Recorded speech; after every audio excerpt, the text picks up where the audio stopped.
Hello, everyone. So, welcome to part two of everything wrong with Disney and its failures. So, since we were live last week, we're mainly going to let Joker's voice talk as much as he wants. So, one of the Oh, main fine.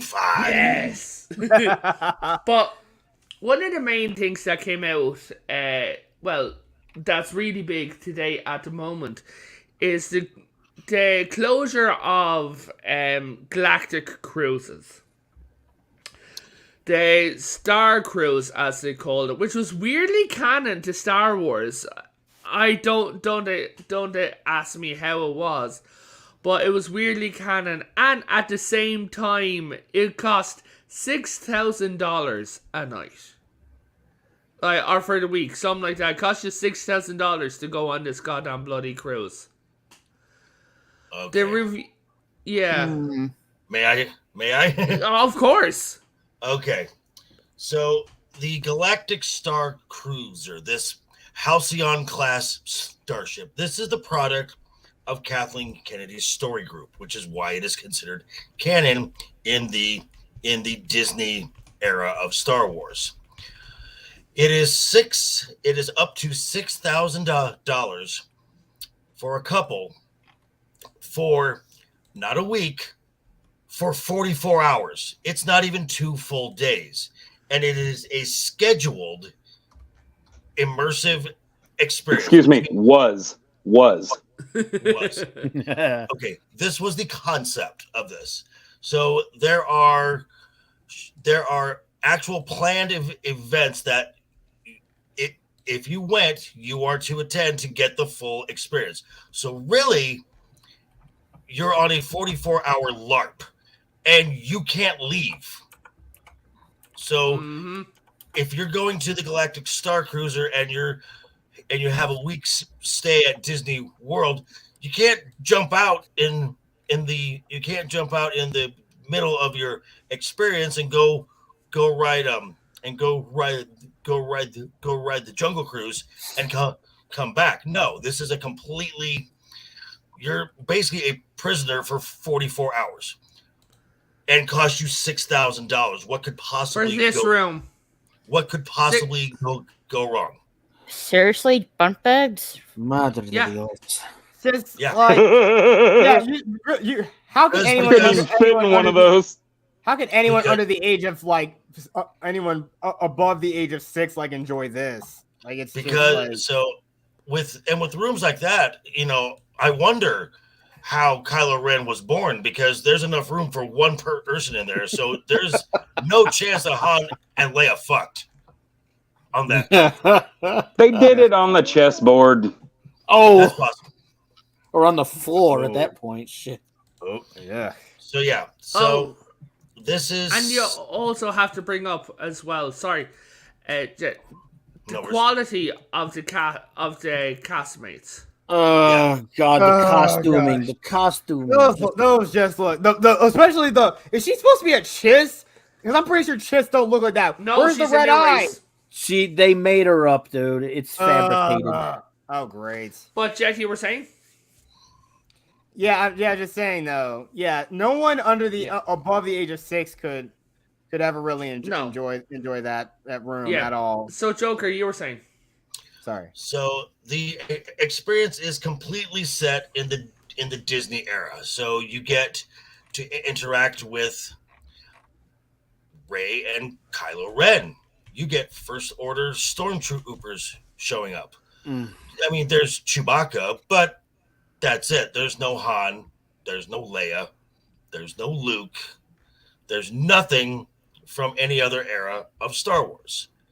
And this is also because Kathleen Kennedy said not too long ago in a meeting with a lot of the third-party licensees, these are your merch folks, your toy makers, that Luke Skywalker and legacy characters are going to be, quote unquote, cobwebbed.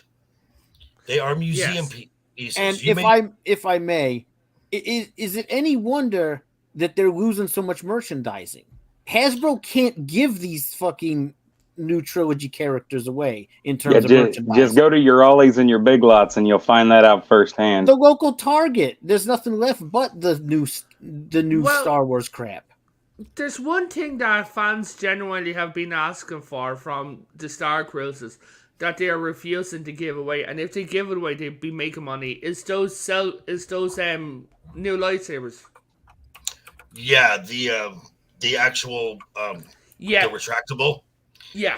Well, the problem with those is they're not practical. I mean, they are so, that blade is so light that you can't use it like you use a Ultra Saber or a Saber Force blade. They will crack like almost instantly, because if you watch the performance of Rey and Kylo Ren, when Rey ignites that blade, all of a sudden there's some sparks flying off. There's some sparks or something going off on the complete other side to actually draw your attention away. She puts that down and picks up a saber forge. Yeah, I've seen that. Like, I've seen her doing that. Like, there was another one where they had some random, like, Jedi, I think it could have been her. Like, they rolled, dropped the lightsaber, and rolled to Q and picked up a new lightsaber. But how much are they after losing on this? Well, it's only 100 rooms, and they could never get it to capacity. And the problem is, because this is a scripted experience, all these events that go on during these 44 hours have to keep going, whether it's to an empty room or not. Yeah. So. Ooh, excuse me. They lost. Like. Bet you there was a lot of castmate on the job drinking going on there. It's possible, but this was all. So this cost about $1 billion to get this thing going. Now, because they say it's going to be closed, do I think that they're just going to do that? That they're just going to close up that space and do nothing with it? No, of course not. It's going to be reskinned. It's going to be used for something. What was it? Drunk 3PO said probably the best thing to do with that, you could make it like a small hotel. Sure, keep the rooms or whatever, but make it really more of a dinner theater where folks. That'd be good. Yeah. So that was. So you're actually using the space, but you're using it where it's not. Where it doesn't have to keep going. Like if there's not enough folks, if there's not enough pre-sold tickets to justify a show at a certain time, you don't do the show at that time. You just roll it into another one. Yeah, like they've been having a lot of trouble like this. Another thing talking about like Star Wars and that is that they've lied to their shareholders about the profits of Disney Plus. What it turns out that they've been doing is they've been getting things for Disney Plus, but labeling them as cinema like movies, big Disney Channel TV shows, but everything's going on Disney Plus. One shareholder had the list, and they said, "Are you actually making content for the Disney Channel anymore?" So the thing about Disney Plus, and Disney Plus, a lot of there are some folks who think that it's profitable. It is absolutely not. It is a black hole. This is where Disney dumps all their losses in. Because they won't put their legacy media on there. They keep holding stuff out because they're trying to force people to watch the new crap. That's not it. what Disney Plus does. Like, let's say, for example, just for a hypothetical, the latest Ant-Man film. Yeah. So what Disney Plus will do? Disney Plus will write a check to Marvel Studios to cover that loss, to get it to break even, and now it is on there. So Disney Plus is in the hole to the tune of about $12 billion. Holy crap! That's wonderful. Really? Yeah. Yeah. Dang. So It's wonderful for us, anyway. The thing with Disney Plus is, and this was just arrogance, is Iger wanted to get into the streaming business, and he wanted to rival Netflix. So the first thing he did is they bought all that content that was from Disney that was on Netflix. They bought that all back. Yes. And they basically cut ties with Netflix, who pays billions of dollars, who used to pay billions of dollars to Disney for just a window of time to show the film. Yeah. Right. To show Marvel films, Star Wars films, places also like Amazon spends billions of dollars just for a window of time to exclusively show these things. Well, Disney now puts everything onto their proprietary streaming service, which also cuts into their retail of physical media as Yep. well. Nice. Yep, Because exactly. all Iger knows how to do is spend money. Exactly the point. There is not an IP he does not there's not an IP he does not like.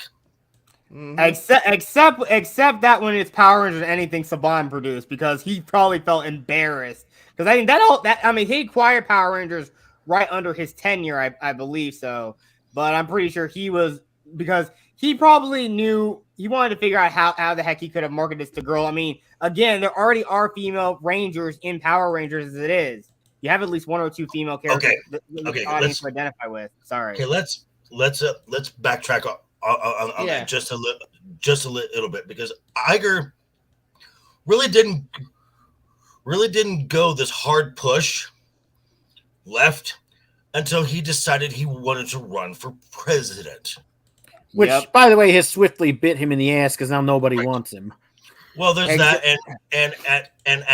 so at best the White House, at worst for his, if he had any other political ambitions, ambassador to China. Ugh. Well, okay, now let's just remember, Disney has not one but 2 theme parks in China. Oh, I know. I just still think they're batshit for thinking they can do business there indefinitely. Well, they're kind of China's bitch right now. So exactly. That's the only reason why. Because at any moment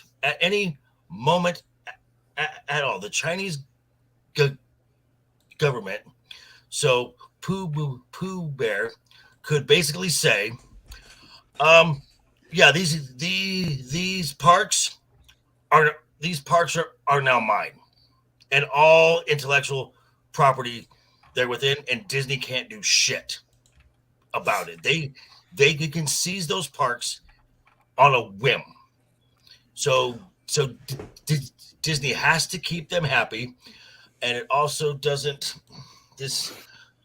A lot of folks don't know this, but Disney has a new chairman of the board. His name is Mark Parker, who is also the executive chair of Nike. Yeah, that came out recently. Yeah. Okay, I didn't hear that. Well, why not? Fucking Iger's on the board for Apple. Well, yeah, he is. That is true. So D- Disney is always going to. Am I saying that they outright support the Chinese Communist Party? No, maybe, Some of them might. but they're going to placate to them, and they're going to do whatever makes them happy. But even then, Yeah. they're not doing all that great because what was it? Basically all of Phase 4 of Marvel films were not released in Nope. China. Well, not only that though, at the same time, Shang-Chi, which they were really, really bent on, would be like swept up and eaten up by the Yep. Chinese, was rejected by them. Yeah, and I Yes. remember one of the reasons why. Because Did the help. Not to mention Mulan. That remake, Oh, both yeah. Shang-Chi and Mulan failed in China, and that was a massive hit to them. One of the problems Yeah. with Shang-Chi is they thought the lead actor was too ugly. right now, Exactly. and it didn't. The Mulan didn't go over well because once people found out where that movie was being filmed and what they were filming right next to, Yeah. Yeah. Yeah, of course. which by the way, there are 4 of those locations. Oh, yeah, and right, of course, right next door. I mean, it's on the same land as Disney Hong Kong. Mm-hmm. Yeah. 4 of them. Yeah, and not to mention they actually actually thanked that facility in the credits of the film. Well, they thanked the province. They didn't actually. Really, yeah, more or less that.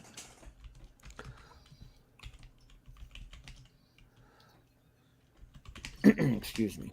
And so, But, so there's that. And then also this week, we found out that Willow and a bunch of other Yes.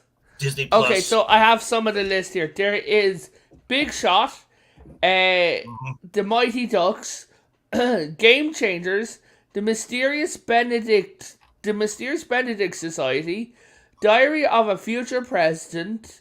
Then there is Turner and Hooch, The Last Man, and Willow have all either been cancelled outright or moved to, and I quote, other media. And Or our removed from Disney Plus. or nothing Hulu. of value was lost. Right. Yep. So Turner and Hooch was actually all right. Yeah, until Kinda- they got a hold of it. and this is nothing. This is nothing new. Studios do this all the time. They will. Yeah. But as far as the streaming, but streaming's kind of a new thing. Whereas before, you would just not release something ever again.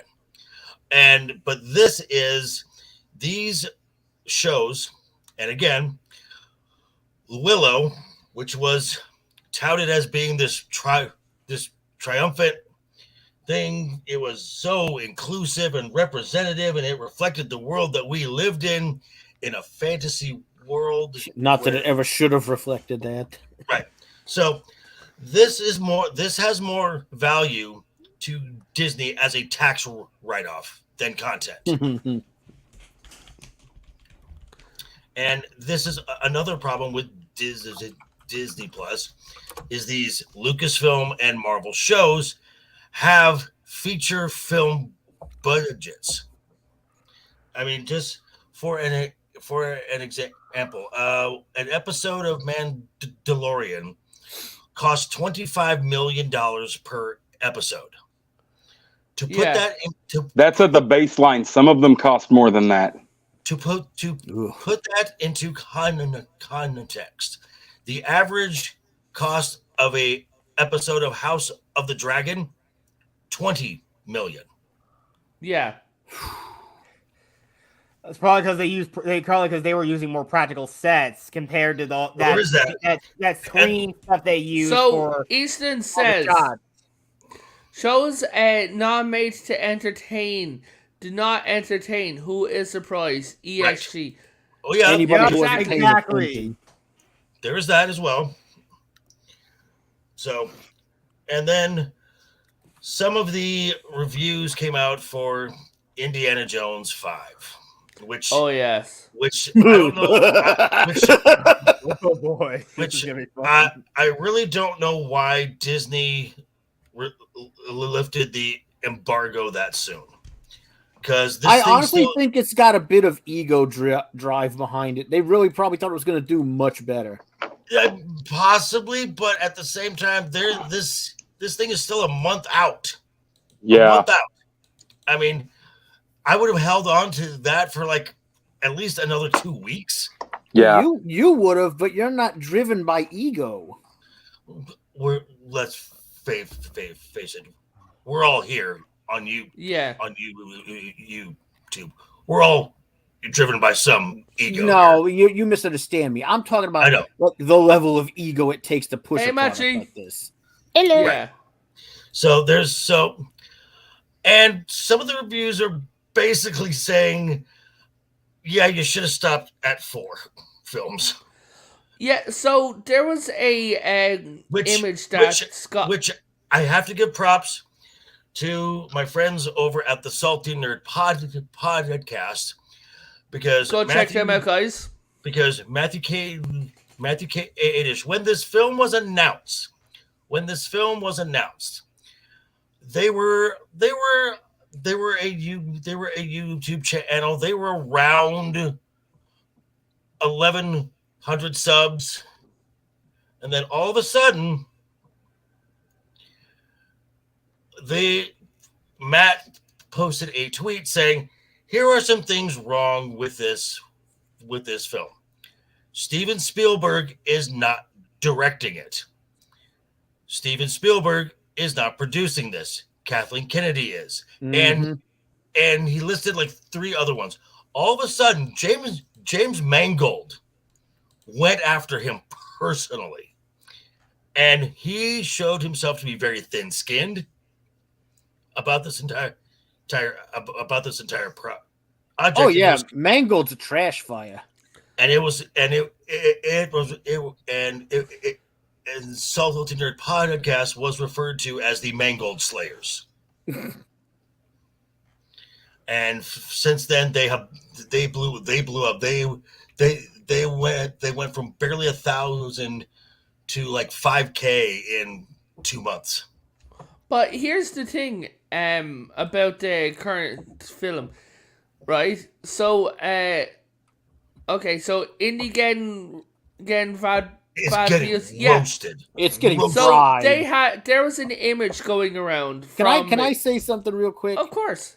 I want to say that honestly, and I don't mean to necessarily make too much fun of it, but the minute you take what should be a blockbuster mainstream movie and you decide to debut it at Cannes, I already know you have a fucking problem with this movie. Yeah.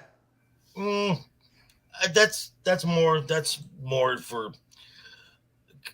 for to give. This is like there's gonna be a lot of this to give Harrison Ford like a send off this kid. And I would normally agree with that, but the minute they announced it was going to be debuting at Cannes, I was like, oh, this is going to be terrible.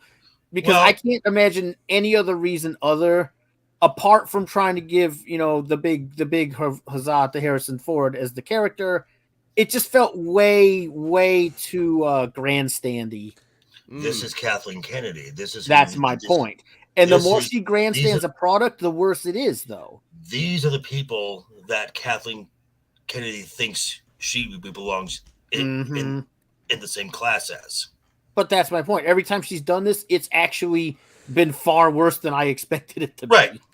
Right. There is a clip going around of Indiana Jones, an image that I can't share because I can't find it. But Indiana is in a streetcar, right? Yeah, tuk-tuk. You know the image I'm talking about. Mm-hmm.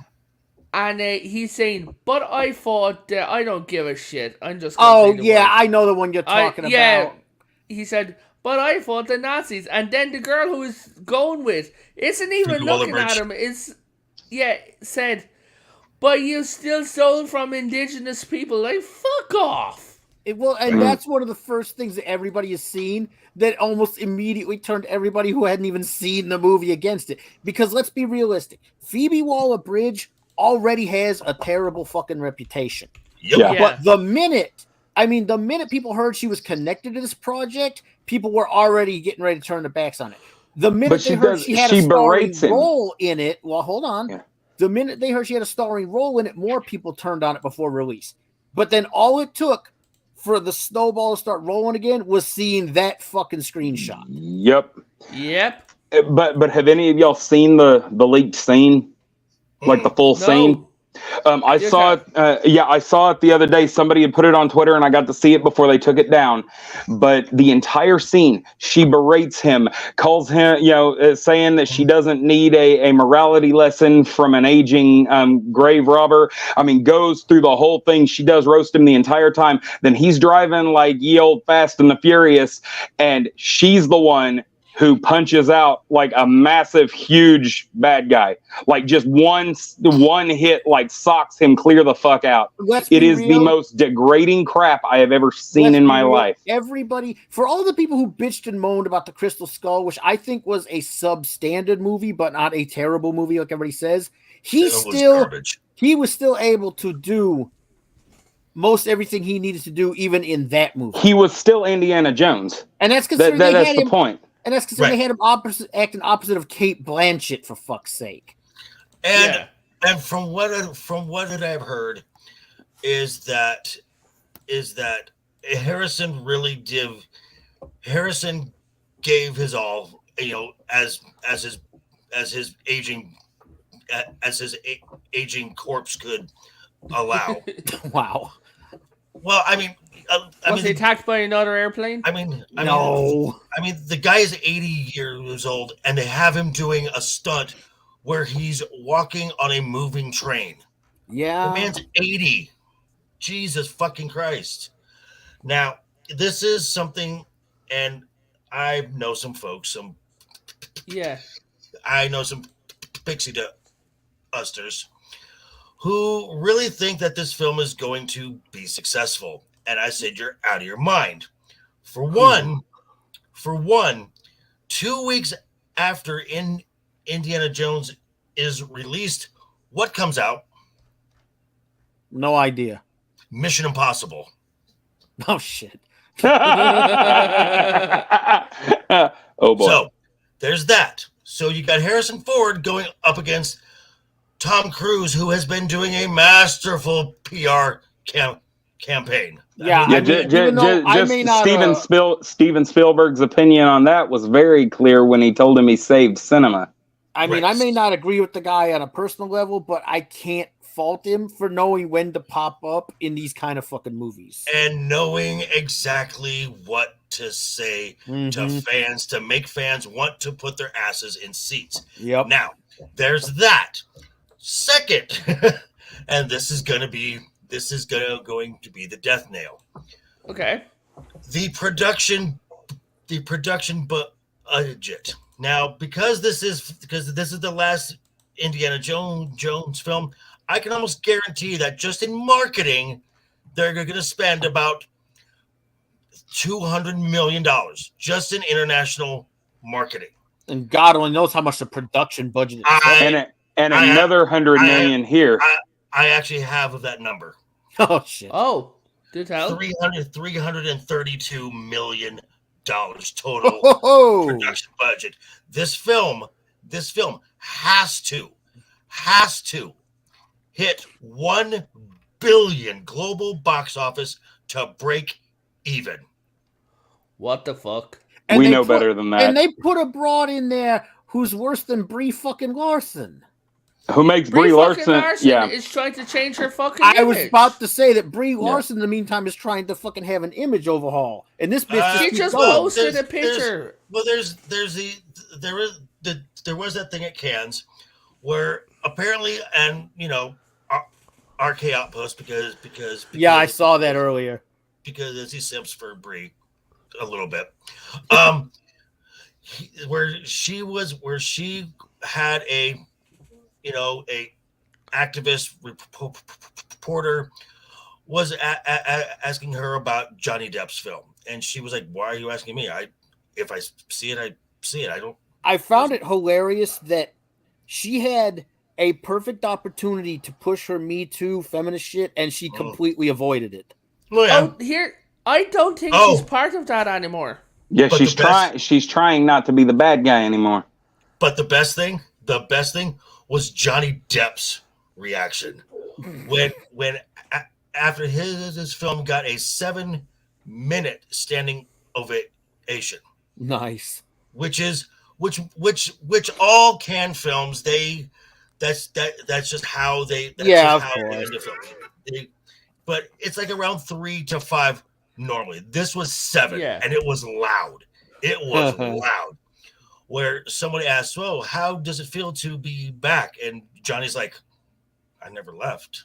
Maybe you all did, but if this is the world you want to live in, where you have to watch to what you say because there's someone behind you who's willing to stab you in the back and the walk all over you, have at it. I really don't need Hollywood."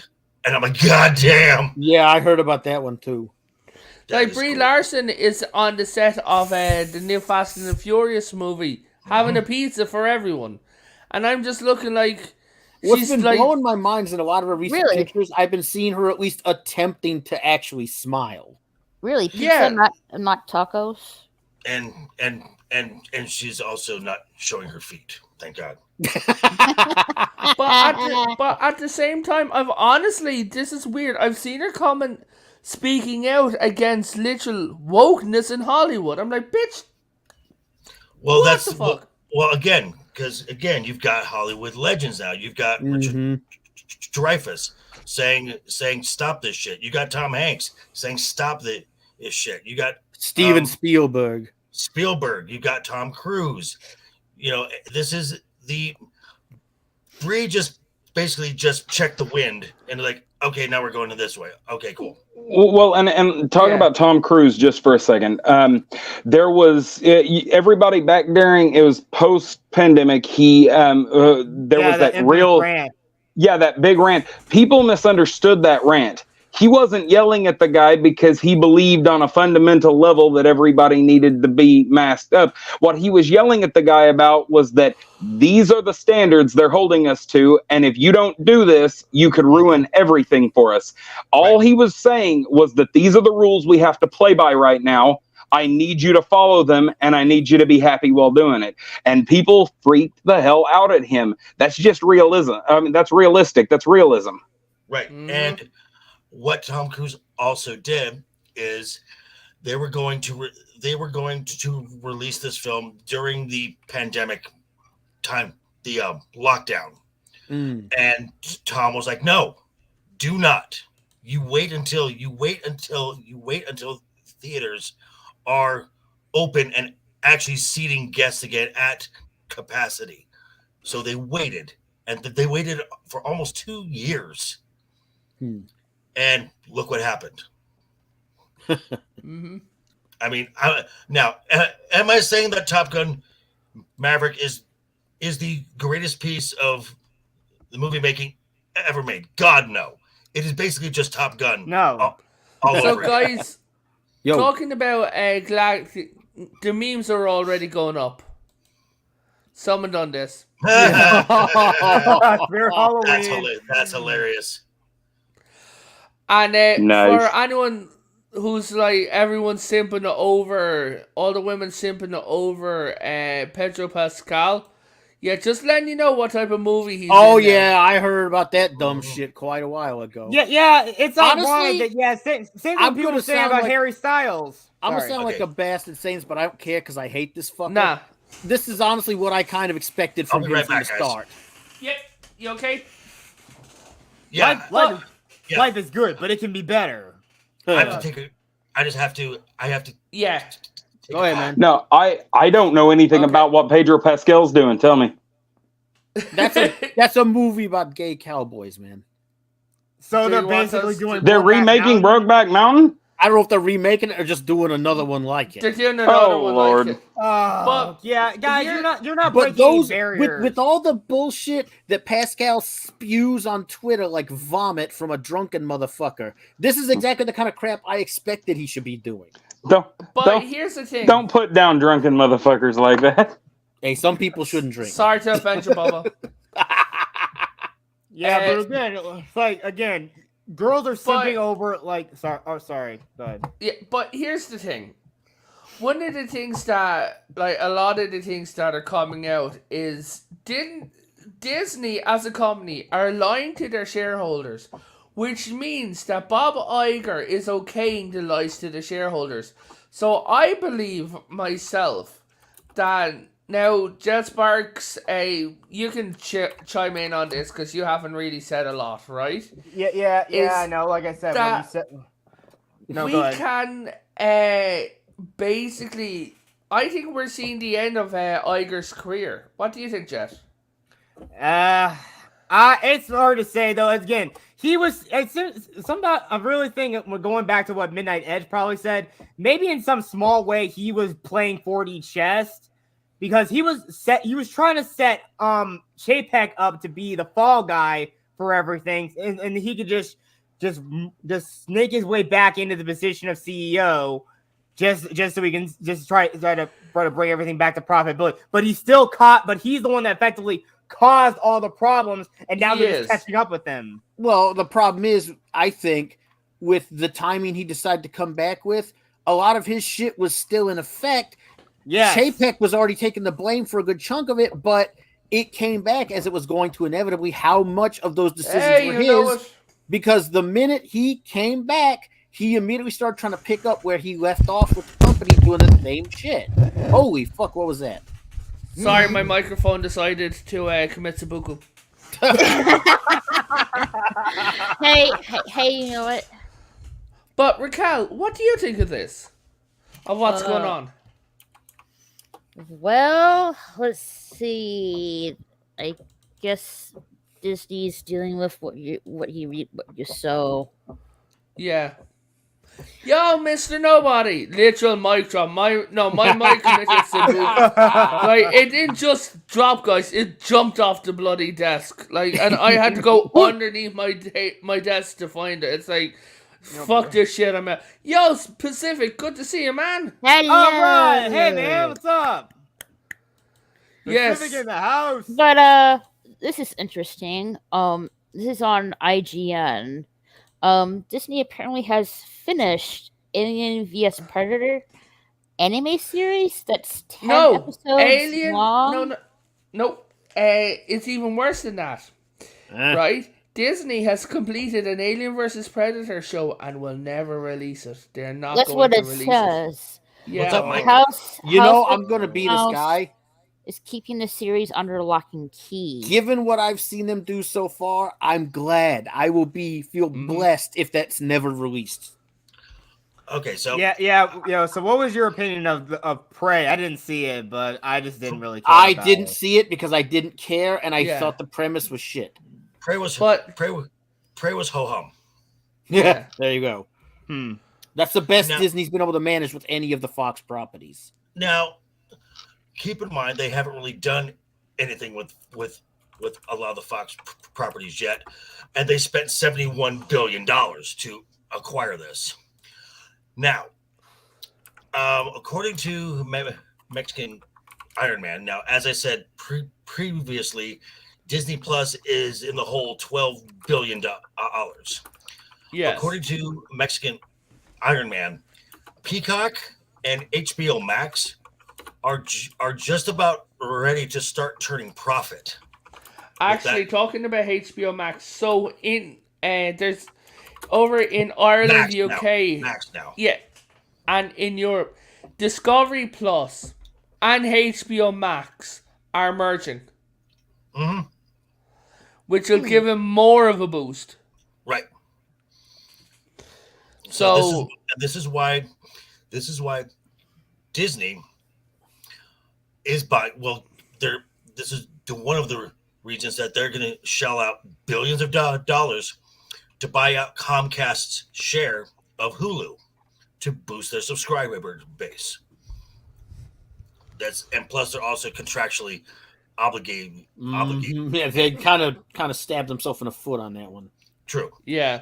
Now also, and we can talk about from another place where Iger's having to put. So Iger has all this Lucasfilm crap that has just come out this week, and it's just whoa. He's got Marvel that is on fire. He's got Pixar that is on fire. He still has decided he's not backing down. He's doubling down on their position with the state of Florida. Yep. They're gonna lose. And that is against the will of the shareholders, by the way. They don't like it. Yeah, Nelson Peltz is probably forming another. He's talking to other shareholders. Wouldn't surprise me. And to probably get them to proxy vote their shares toward him as well. But this is what needs to happen. This is what needs to, because Disney is not going to course correct as long as Iger is in charge, as long as Mark Parker is in charge. They need faces on that board, which were all appointed by Bob Iger, who are ideologically not the same. They need someone to say no. Mm-hmm. This is the problem. And you can talk about, Lucasfilm. You can talk about Marvel. You can talk about Pixar. Those revenue streams are so far down the list that really the fault lies with Iger. It does. This is where it all starts and stops. And Iger still has got about a year and a half left on his contract as CEO. But once that ends, he still has a existing contract as special advisor, which that started when he stepped down and Chapek took over, and Chapek wasn't really in charge for like 10 months. But Iger was still there on the board. Iger never left the CEO office. He was always in charge. Let's just, say exactly what the problem is. Iger was never not in charge. He just put Chapek there as a figurehead, as a puppet. Well, he put Chapek there as a fall guy. Because of the upcoming lockdowns. So he did not want to deal with that fire. And once all that passed, there's some stuff that people from To Midnight's Edge have talked about that's a rabbit hole that I don't want to go down right now because frankly we don't have time. But Disney's not going to change until they are forced to change. Yep. And this as Eastland says, you break the rules. Everyone's job is at stake, was what he said. And Joker, I agree, because at the end of the day, the people who are basically in charge is Iger and Kennedy in their individual roles, jointly. And nothing's going to change with those two running the show. Feige's in that little group too. Don't forget what they did to Ike Perlmutter. He is now, but he wasn't there from the beginning. Okay, well, Marvel is an interesting case because for a long time when Disney acquired Marvel, there was a guy there in charge of Marvel Entertainment, and his name was Ike Perlmutter. Mm-hmm. This was the check against Kevin Feige going full blown woke. He was the check against he was the check against Alonso and Feige. Yep.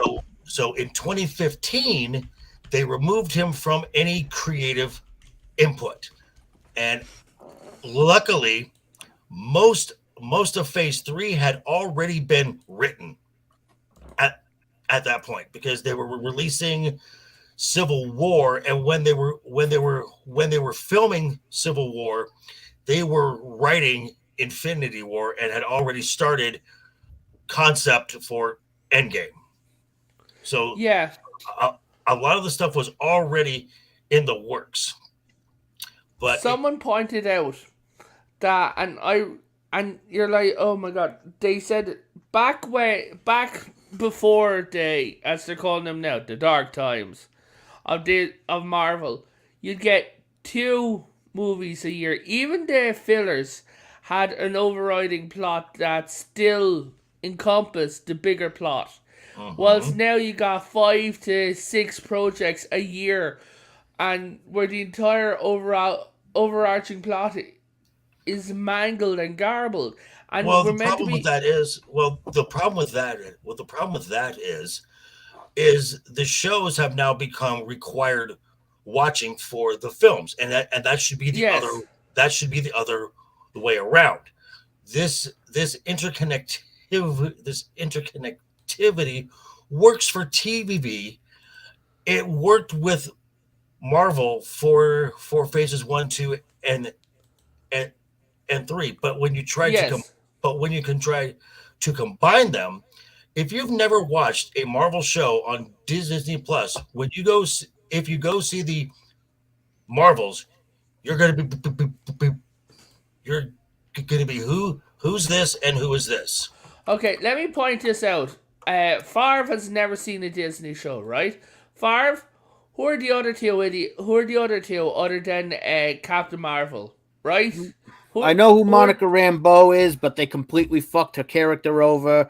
And I never liked the one on the bottom because she was a tokenized, poorly written character. No, I just mean in the concept of the MCU. What would you know about? I don't know dick about the MCU. I just know what Exactly. they fucked up in the comics. Okay, so, and Kamala Khan is not a tokenized. She is a self insert.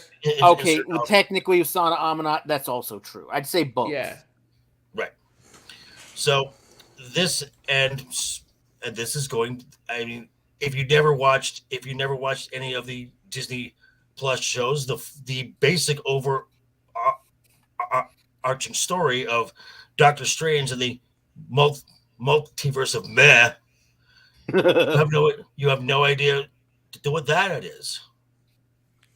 I watched Ant-Man yesterday, right? Oh, I'm sorry. Dude, I was so bored there was nothing else on. Well, it's like with Eternals. At no time did I ever think that I would be looking at my damn watch during a Marvel movie until I saw the Eternals. Like, holy freaking hell.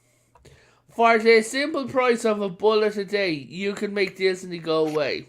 I will make no comment upon that, just for my own sake. I will. Yeah. So go ahead. Here's the thing about Ant-Man. Like, Ant-Man, essentially, if you watch it, and pay attention to the end, is an unreliable narrator because Ant-Man is a look back from a second book.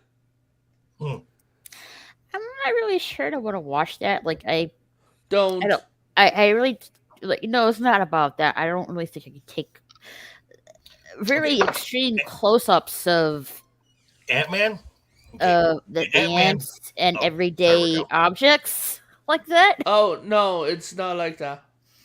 So Ant-Man barely did not make $500 million. This thing lost somewhere around, at being nice, lost about $125 million. And there's such a Marvel just blech about Marvel. Mm-hmm.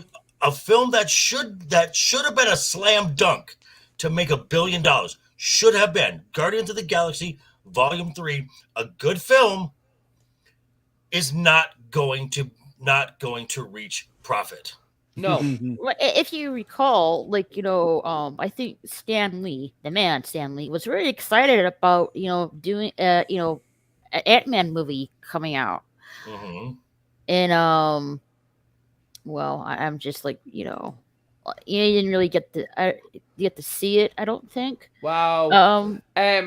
The box office for Guardians of the Galaxy Volume 3 is $546 million.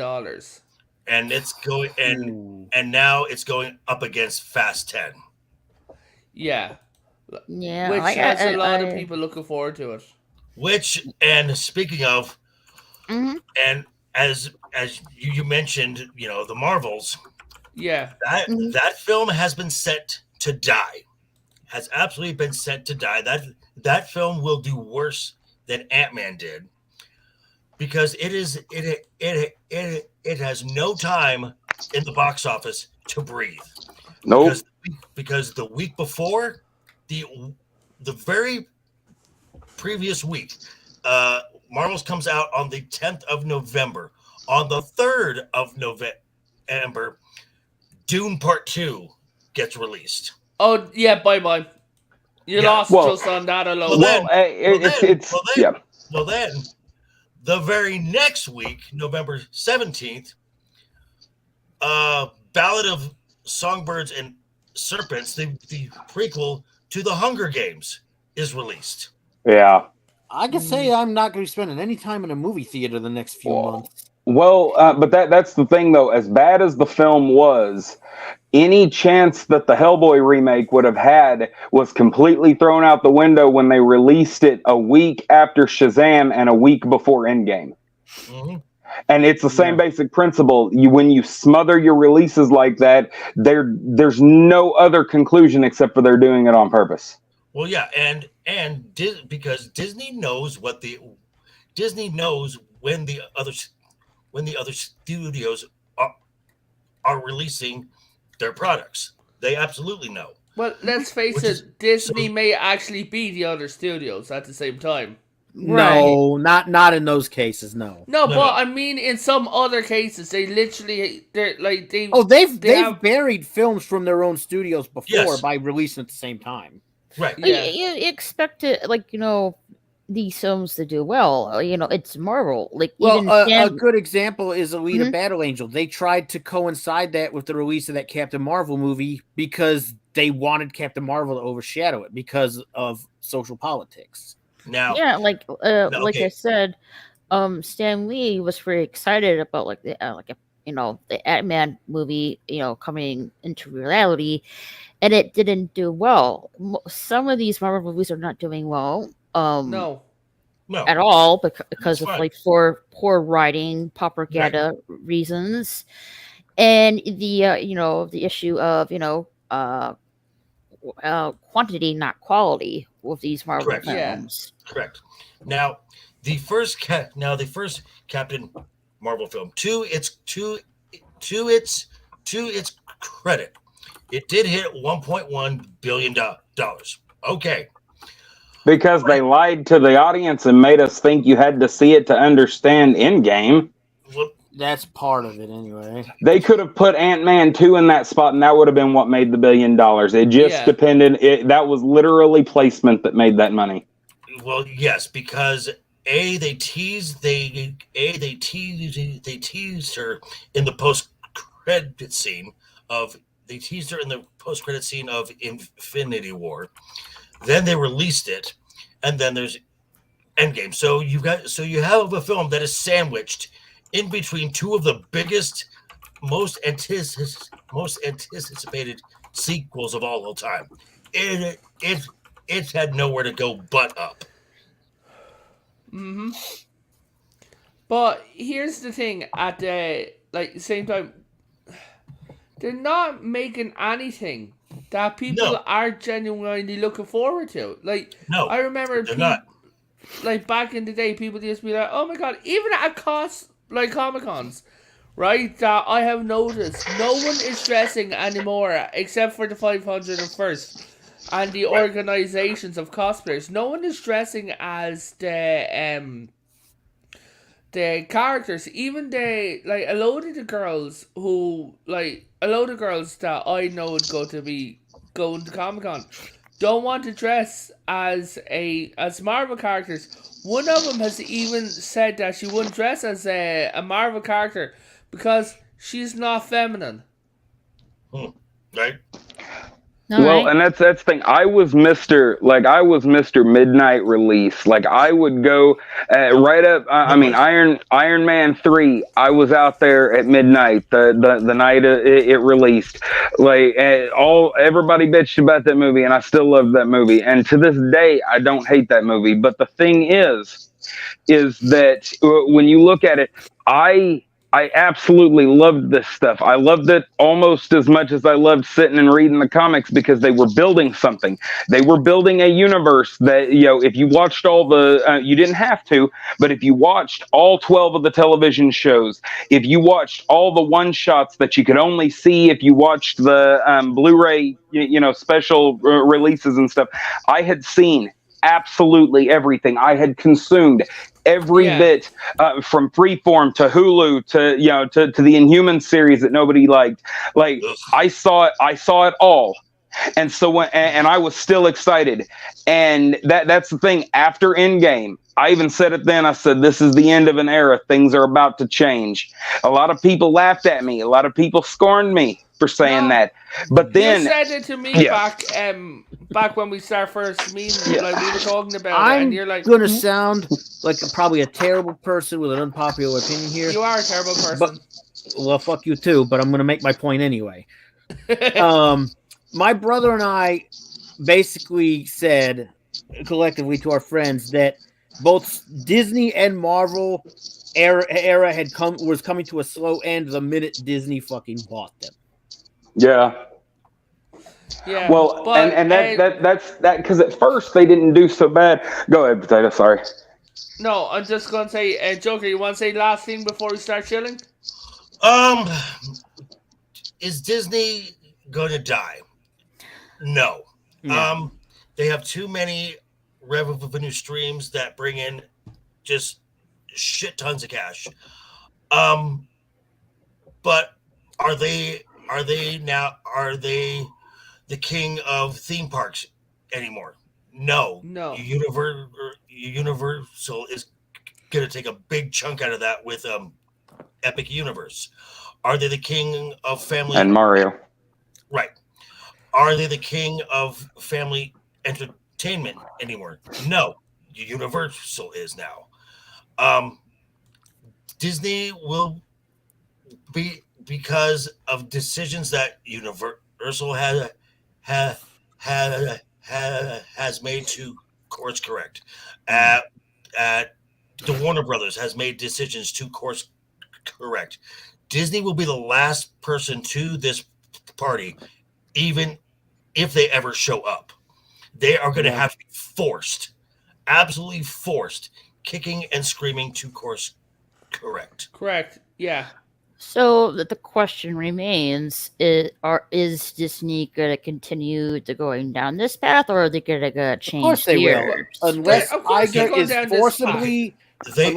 is forcibly removed. They will.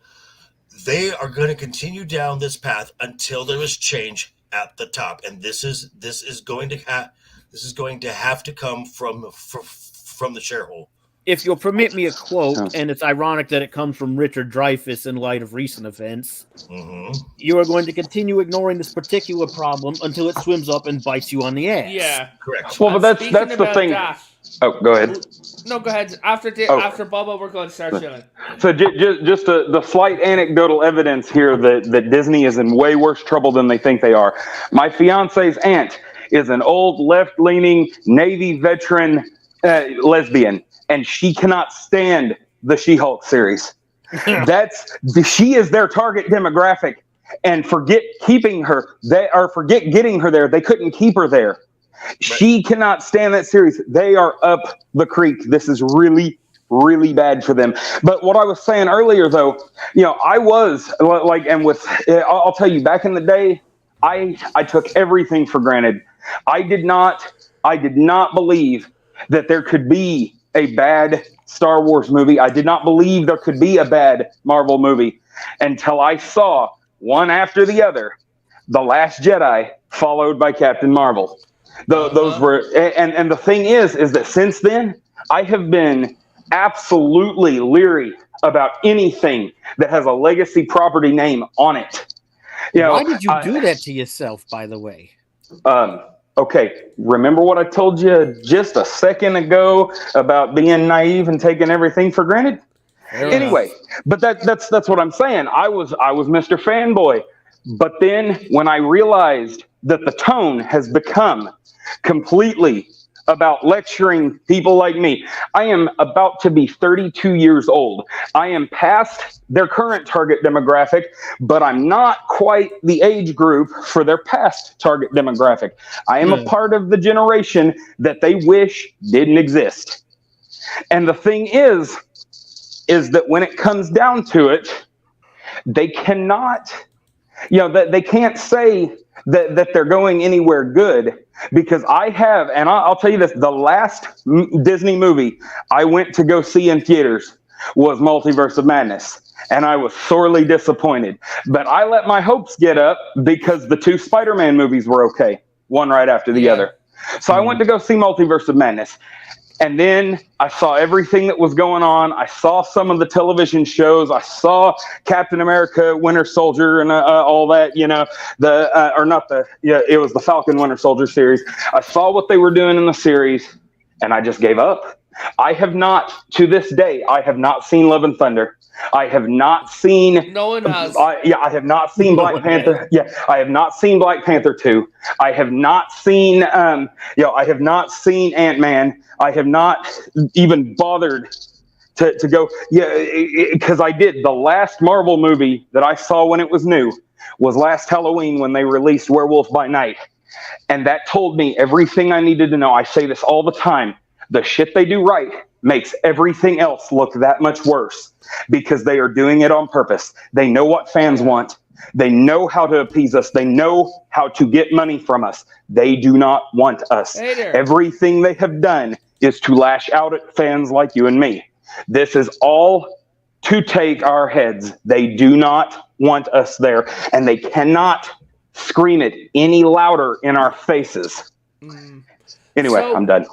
With that, all right, soapbox. All right, I like it. Yeah, exactly. And with that, I'm going to say to everyone, thank you for coming. But we're going to start shilling ourselves.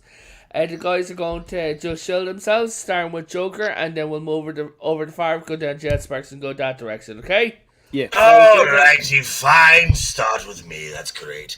Okay, so I just dropped a video this morning talking about stuff that we folks did not want to believe, but it's true that Dave Filoni has been the Sith apprentice to Kathleen Kennedy this entire time. Oh, hell yeah. I just gave a little more. No surprise there. I gave a little more evidence to that. I'm not doing anything this weekend. I may go see Fast 10. Who knows? Matinees are only $5 here. No, I'm not Mark Hamill. God, I want his accounts, not mine. I'll trade. But Monday will be last week's news now, where I go over some stories people may have missed in the week in pop culture, and then I've got a video Wednesday coming out that's just going to highlight the really bad week a certain Kathleen Kennedy has had. And yeah, that's it for right now. Reverend, fantastic. Thank you again for having always, man. You're more than always welcome back. It's good to see you, man. But Fire, what about you, buddy? Yeah, I run a channel called Favithian Guard here on YouTube. We're still doing our thing all the time. I got games streams on Thursday, which is Guild Wars. I got game recordings going all the way up. We're still doing Atomic Heart, Dead Island 2. We're still doing Gotham Knights. A friend of mine is doing Zombie Army 4 with me. When we get done with that one, we're getting ready to start doing the co-op on Sniper Elite 5. Those are going to be streams, since we're going to have to figure that out, because those missions take too long to try to record them like that. And I still got my stuff that comes up on a weekend. Bolt Gun comes out in 3 days. That's that new Warhammer Doom style game. We're going to be doing that on the channel too. And Nice, apart from that, nice. my book is out. It's on Amazon, and it is on my channel. On my channel header. So you can just click on that little link right on there if you want to look at it. Lovely. Second one's 3/4 done. Well, draft anyway. I haven't started editing obviously because they finished, but the next one will be out probably by the end of this year with any luck, depending on how long the artwork and everything takes to get done. Okay, guys, go check out Farf's books. Oh, Jet, we at the end of it we'll go back to you to push your charity if that's still going. Is it? Who, me? Wait, what charity? No, sorry. Joker. He meant Joker. I'm actually gonna let's hold off on that because I'm working with my designers. We're gonna do something. We're gonna add something to the merch that's gonna be just for a exclusive short run during the summer. So we'll hold off. Nice. Jet Sparks, I promise I know you're an actual person. Oh. You want to shield your stuff? Yeah, you already see my face though. But yeah, you can find me at JetSparks373 on Twitter, Instagram. I also have a Twitch channel, and I'm also here on YouTube. So give me a follow. Check out my content, and just spread it around to whoever you know, and just get me exposed because, like I said before, guys, please go and subscribe to him. Mm-hmm. Yeah, because given where YouTube's going, if it keeps going down this path of a darker resistance, or when Elon sets up Twitter to become one more video sharing platform, yeah, I don't think YouTube is not going to last much longer. So I want to try to get my subscriber numbers up so I can get my channel mirrored on Odyssey or some other alternate platform. But like I said, though, I have an entire back catalog of live streams, live Let's Plays I've done. And I've also done a few podcasts. One of them was a little thing I've done called Talking Pinheads. It was just a little open mic stream. Eventually, I want to go back to doing that at some point, but I've been trying to focus on writing, and I even have a few writing streams showing off a little bit of what I'm working on. So yeah, fantastic. Bubba, you want to share your Twitter, and then Raquel? Yeah. I'm Geek Hero Bubba. I'm Pirate Lord Bubba for the month while the Renaissance Fair is going, but that'll change back. My handle is still the same. You look me up by that and you'll find me. But anyway, thanks for having me on. It has been great. There is nothing like a good diatribe of just roasting Disney. Yes. Raquel? Hey, I'm Raquel. I do hangouts on my main channel. We're gonna do some reviews pretty soon, and also check out my gaming channel. I play video games on there, and you guys can follow me on Rumble. I'll be probably pretty soon. I'll be multi-streaming on there. Nice. Hey guys, do any of you know the Smiths, the band? yeah, I think yeah. Yes, yeah, I know who they are. I remember. Andy Rourke, the bassist, has passed away. Oh, I'm gonna have to call my dad now. Dang. Yeah, but guys, thank you everyone for coming. Everyone in the future for watching. All of you have a fantastic night, and God bless. Later, everybody.